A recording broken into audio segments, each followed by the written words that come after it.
It was a warm evening in late spring when I first pulled my old Ford truck up the dirt road leading to the lake. The sun was lowering itself slowly toward the western tree line, spilling a coppery glow across the water that had been in my family for generations. It wasn't just a lake to me. It was memory, heritage, and peace all tied together.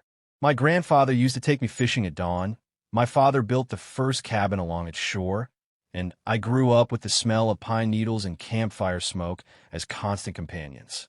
To outsiders, it might have looked like a quiet piece of water tucked away in the hills, but to me, it was the soul of who we were. When I came back to the property after years of traveling for work, I expected to find the same quiet charm I remembered.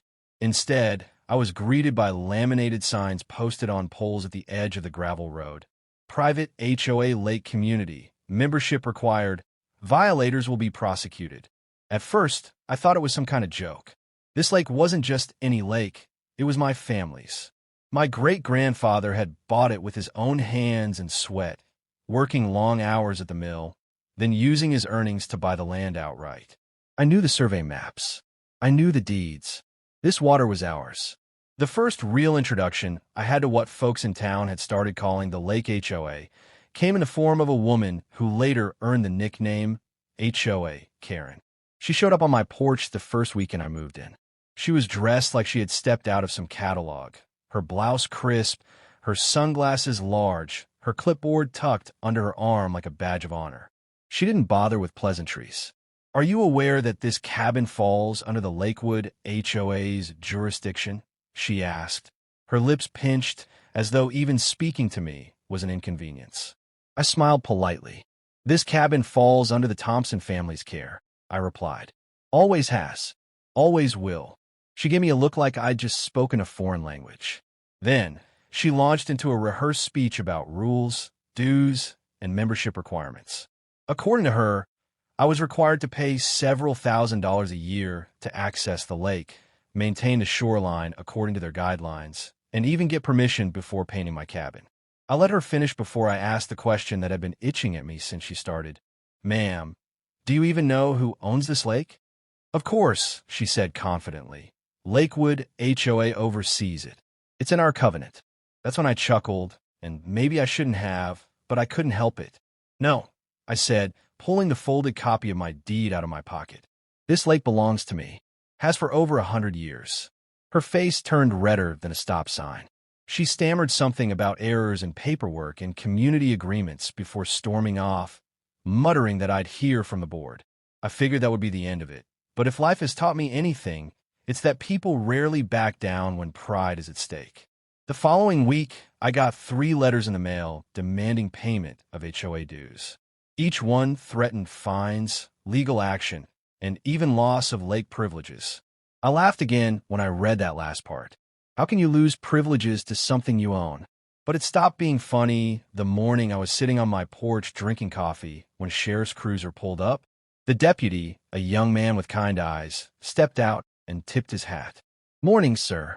We got a call from the HOA. They said you were trespassing on the lake property." I raised an eyebrow and set my mug down. "Trespassing? On my own lake?"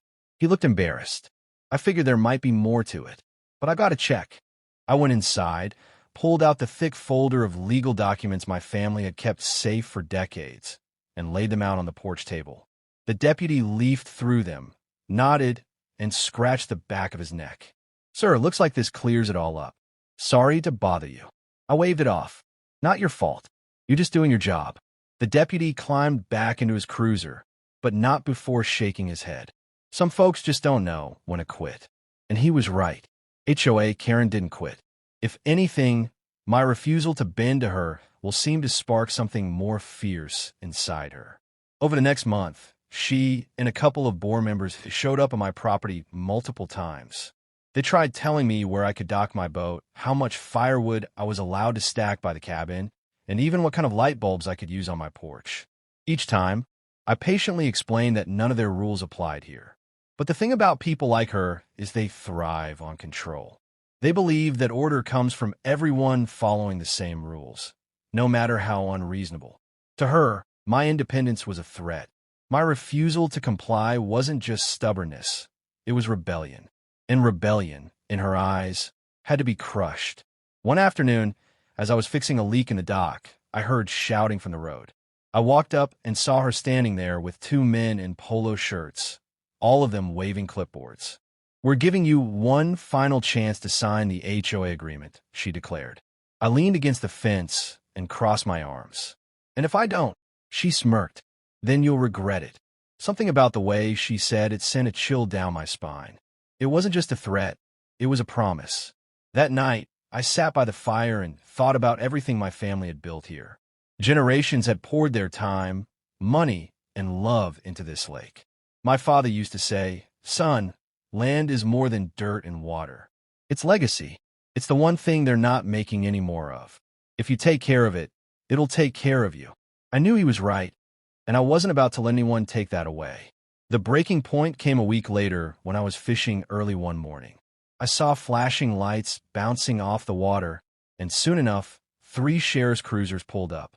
Out stepped Karen, her arms folded smugly, clearly thinking victory was in her hands. She had called the cops again, this time claiming I was illegally occupying restricted property.